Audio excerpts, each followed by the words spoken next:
अस्सलाम वालेकुम, my Organics में खुश आमदीद। आज हम हैं हमारे बहुत अच्छे दोस्त रशीद दर्स के फार्म पर। ये इन्होंने माय ऑर्गेनिक्स का फार्म विज़िट किया था। इन्होंने वर्मी कंपोस्ट का शौक़ है, तो इन्होंने और भी सेटअप देखे थे, तो इन्हें बड़ा अच्छा लगा बाग के अंदर। स्पेशली जब इन्होंने हमारे बेड की परफॉर्मेंस देखी, तो फिर राशिद भाई ने मुझसे मशवरा किया। तो आज हम यहाँ हैं, यहाँ पे दिखाएं ज़रा, बेड बन रहा है बाग के अंदर वर्मी कंपोस्ट के लिए।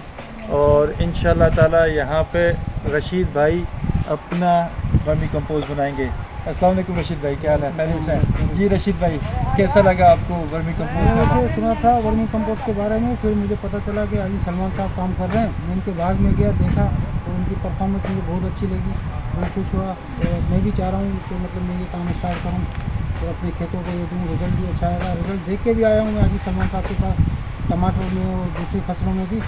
तो आज हाजी साहब को रिक्वेस्ट की, हाजी साहब हमारे पास आए और काम शुरू किया हमने। जी इंशाल्लाह ताला आपके भी सबको मैं यही रिकमेंड करूँगा, जो भी नए बेड लगाने वाले हैं, अगर आपके पास इस तरह का अच्छा बाग है, अच्छा छाँव है, तो आप अपने बेड छाँव के अंदर लगाएं। उससे आपकी परफॉर्मेंस, आपके वर्मी कंपोस्ट बनाने की जो भी कीड़े रेगुलर हैं, वो अच्छा परफॉर्म करेंगे। शुक्रिया जी।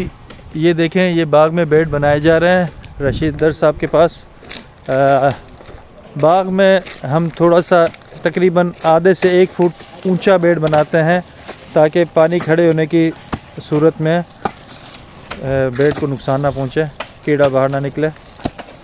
अच्छा ये देखें, माशाल्लाह बड़ा ज़बरदस्त बेड बना लिया गया है।